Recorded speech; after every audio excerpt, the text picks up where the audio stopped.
Well, we have our cantaloupes planted. That took all of like 5 minutes. We're only putting out a half an acre, so it just doesn't take long when you're planting them with a planter. But one thing that's a little bit different on when you're planting like squash and cantaloupes, any type of curbit like that, is that your row spacing is a little bit wider. So we're actually planting these on 60-inch rows, and because there's going to be like 4 feet in between each plant when they come up and they germinate. So it doesn't take a lot of seed. We only planted like 6 rows, so again we're trying to stagger our planting so everything's not ready all at one time. So we'll probably come back in another week or so and finish up this little plot here. Again, it's only half an acre here. It's our first year raising cantaloupes, and so it's kind of an experiment to see if the meters that we have will actually plant the seed right and it will come up. We have some pickup meters from Precision Planting that also plants pumpkins. So since the seed for cantaloupes and squash are similar, we're hoping that these meters work.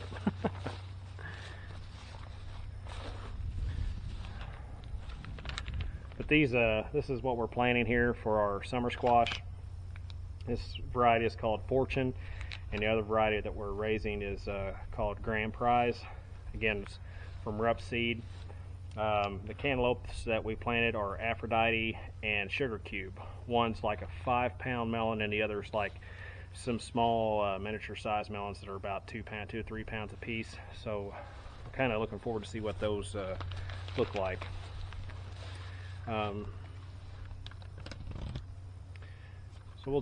we'll dump a seed in here, and you can see what it looks like. There's not much in here. There's 250 seed in this little pouch. So we're putting a total of 1,000 seed in here, which should be plenty to do a half an acre. You can focus and look down in there. You can see those are the squash seed. The blue, that's just a seed coating that is on there. It's treated with some insecticides and stuff to keep the bugs off of them when they come up. This helps the seed get out of the ground a little better. So we'll dump these in here. So it doesn't even really fill up the get them all down in the seed cup, but it doesn't even fill up the seed cup, and you know sometimes think you're going to run out and stuff, but you don't. These are the Sugar Cube cantaloupe seed, and I don't know if you can see down in there.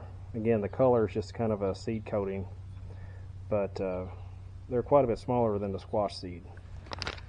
So I don't believe we'll have a problem planting the squash seed since it's bigger. It's more the same size of pumpkin seed. The cantaloupe seed, it's a little small. I mean, there is some pumpkin seed that's that small, but there's not a whole lot out there that's like that. So we'll just have to see how the experiment works out.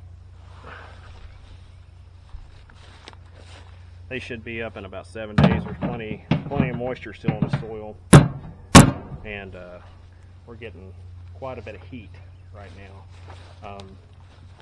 So when I get back from planting, what I'll do is we're going to clean out the planter. Then I'm going to take apart one of the pumpkin meters and show you what it looks like compared to the corn meters, because they're actually quite similar. It's really just the pumpkin meters are just really a modified corn finger pickup meter. And if you have a planter like this at your house or availability one, you can actually modify yourself an old corn meter and make it plant pumpkins. I will say this with caution though, we have found that we had some like that. The precision meters plant far better. We used, last year was the first time we used them, and our spacing was immaculate. It was every 4 feet. There was no skips. It was almost, it was perfect. So that's why, we were talking about the corn meters for the sweet corn. I really want to get a set of those for next year, so hopefully it will be the same way. Precision Planting, they've got a lot of good products out there, and I think that's one of them. Is they also, tailor their stuff for just about anything. So we're out here at the field, and on the squash, we're actually going to be putting them in 90-inch rows. And you may wonder how we do that when we got a 30-inch planter. Well, I'll show you. We just take the 2 center boxes off and just run the outside units, and that's how we do that. Pretty simple, right?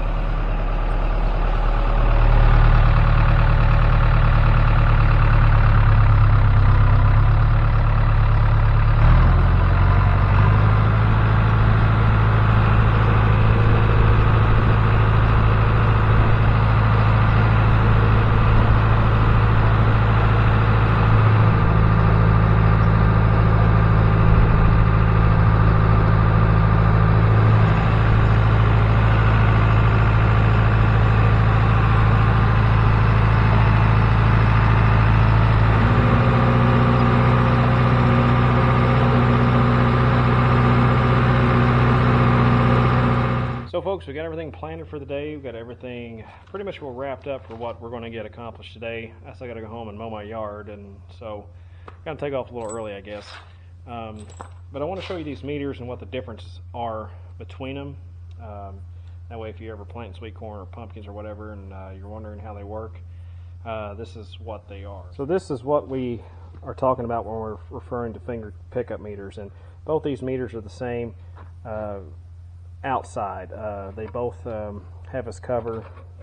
It's basically the same thing. Cover fits on either one, and they both have these rubber pieces that circulate in there and drop the seed down into the seed tube. But the fingers are actually these little guys here, and what happens is this rotates the seed in this cup here. The seed will actually filter down into that cup, and this rotates around in a circle as the planter drives it, and it'll pick up, see there's a little space there, and it will pick up a seed, and as it rotates around, these fingers close and holds the seed next to this plate, and it just keeps rotating around until it gets here, and then it gets dropped off, and then it gets placed down into the seed tube. So this is the corn pickup meter, and this is the pumpkin pickup meter. And the biggest difference you will notice right off the bat is how many fingers there are through here. On the pumpkin pickup meter, there's been fingers that are chopped off. So there's only 3 fingers in this pickup meter here, and what that allows for is greater spacing in between your pumpkin plants. So that's exactly what you're striving for, because you want at least 4 feet, and if you had this particular meter, you couldn't achieve that spacing with this meter, because it's designed for close, we're talking about 1 inch or 2 apiece or apart. Another noticeable difference here is the placement of how, and the shape of how this where it drops the seed off is. This one is kind of bigger, and this one here is a different shape, and I believe that's just to allow for the difference in seed size from the pumpkins to the sweet corn or field corn. This is actually a field corn meter. This is not a sweet corn pickup meter. But there have been people that I know, and we actually did this, is you saw off 3 here, 3 here, and 3 here, and that's going to basically kind of give you the same thing that you have here, but your seed opening here is different. So I guess there really is that much of a difference, because when we used these meters and just sawed off the fingers and made one ourselves, the placement of the seed was nowhere as good as it is with this. And by placement, I'm talking about kind of like the singulation in between the plants. And that's, you know, we want good singulation no matter what you're planting. So, but in a nutshell, that's how that works. This is the bean cup here, and it's pretty simple. Just the beans fall down in there, that rotates around, and it puts them in the seed tube. It's not as critical as the placement on beans. So your beans can actually be, you know, there'll be a couple seeds together or whatever. It's not that big of a deal. You know, the sweet corn and the pumpkins is what we want good spacing on. So, but anyway, folks, that's going to wrap up the video today. Hope you guys enjoyed it. Make sure you hit the like and subscribe button. And I'm going to go home mow the yard. I'll see you later.